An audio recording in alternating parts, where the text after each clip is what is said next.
Baik, dengan Fani Fadila. Iya, Oke, baiklah. Terima kasih sudah hadir hari ini. Fani, sebelum kita mulai, saya ingin memastikan bahwa kamu nyaman di ruangan ini. Nah, agar kamu bisa bercerita, semua hal yang kita bahas di sini akan saya jaga kerahasiaannya. Nah, apakah kamu sudah merasa nyaman untuk memulai sesi ini? ya saya nyaman. Baik, kalau begitu kita mulai. Hari ini kita akan membahas seperti apa yang sudah kamu tuliskan di formulir kamu, yaitu bahwa kamu ini merasa kurang percaya diri ketika kamu berbicara di depan umum. Nah, apakah itu sebuah hal yang benar? Iya benar. Oke, baik. Sebelum masuk ke pembahasan, saya ingin mengenal kamu lebih dekat supaya sesi kita lebih santai. Bagaimana sih aktivitas kamu akhir-akhir ini? Apakah ada rutinitas baru atau hal yang sedang kamu nikmati sekarang? Belakangan ini saya sibuk kuliah dan ada beberapa tugas dan presentasi di kampus. Oh, oke, baik. Jadi akhir-akhir ini cukup padat ya. Saya bisa bayangkan itu pasti menguras energi banget. Biasanya kalau kamu sedang penat atau kamu sedang membutuhkan sesuatu yang dapat menyegarkan pikiran kamu, apa yang sering kamu lakukan? Ada hobi tertentu yang kamu lakukan? Saya suka mendengarkan musik dan menonton film. Oh, bagus itu. Biasanya musik dan film itu memang bisa membantu melepaskan stres. Jenis musik apa yang memang sering kamu tonton atau yang emang paling kamu suka? Biasanya saya suka musik pop dan akustik. Oh, berarti Anda ini orang yang memang senang menikmati suasana yang rileks atau suasana yang tenang. Oke, terima kasih sudah cerita. Nah, saya senang kita bisa ngobrol santai seperti tadi. Saya ingin kamu merasa tidak tertekan selama sesi ini berlangsung. Nah, kita di sini tidak sedang menilai ataupun sedang dinilai, tidak ada jawaban benar atau jawaban salah.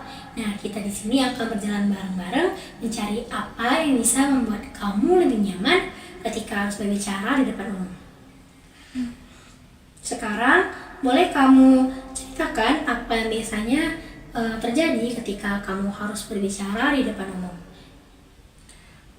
Saya sering tidak lancar berbicara, kayak belibet. Kadang tiba-tiba lupa apa yang ingin saya sampaikan. Oke, biasanya itu memang sering terjadi ya di setiap orang. Kalau ketika itu terjadi, apa yang kamu rasakan di tubuh kamu? Apakah ada rasa tegang atau jantung berdebar atau perubahan nafas kamu yang memang cepat gitu? Iya, saya sering merasakan jantung saya berdebar cepat, jadi saya merasa panik. Oh, kamu jadi lebih panik ya? Ya, Oke. Sekarang hal apa yang paling kamu khawatirkan saat kamu berbicara di depan umum? saya takut salah dan orang lain menilai saya buruk. Oke, terima kasih. Itu informasi sangat penting bagi saya. Jadi selama ini yang membuat kamu belibet karena lebih perasaan takut kamu itu yang berlebihan, takut dinilai dan takut melakukan kesalahan.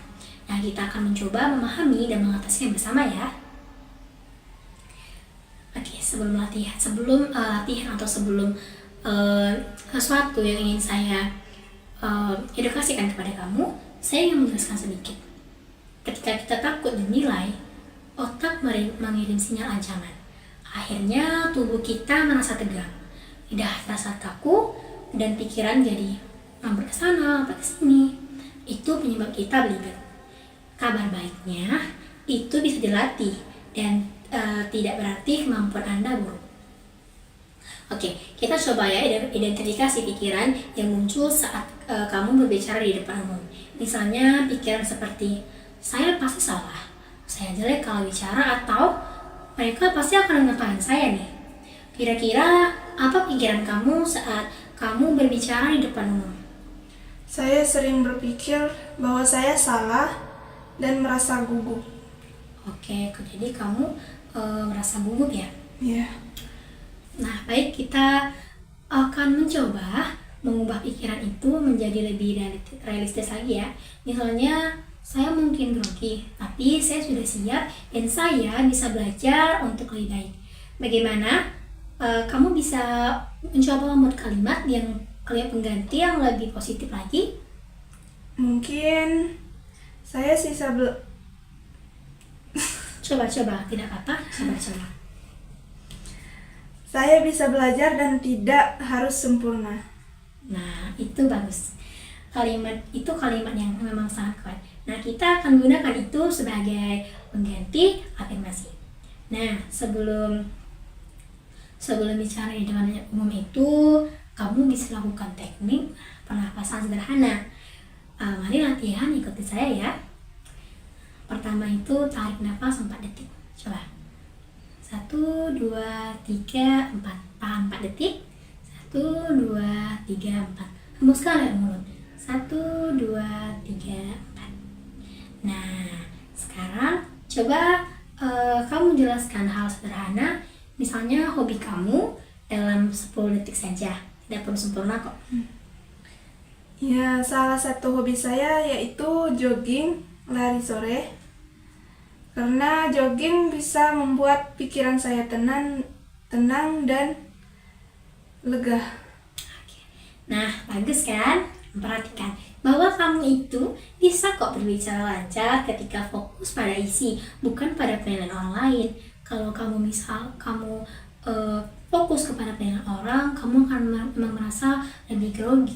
Tapi kalau kamu yang fokus pada tujuan kamu tidak akan merasakan ribet ataupun ragu ketika berbicara dengan orang lain. Oke, untuk sesi berikutnya di rumah nanti, saya ingin kamu melakukan hal-hal yang sudah saya jelaskan sebelumnya. Apakah kamu bersedia untuk mencoba? Ya, saya bersedia. Kamu bersedia mencoba? Ya. Terima kasih. Oke, Fani, terima kasih untuk keterbukaan kamu hari ini. Kamu sudah melakukan langkah yang besar. Ingat, kemampuan berbicara itu keterampilan, bukan bakat. Bisa kok dilatih jika kamu melatihnya secara rutin. Nah, sesi kali ini kita cukupkan sampai di sini saja ya. Apakah ada hal lain yang ingin kamu tanyakan sebelum sesi ini kita akhiri? Tidak, terima kasih. Baik, sama-sama. Sampai bertemu di sesi berikutnya ya, Fani. Ya. Terima kasih.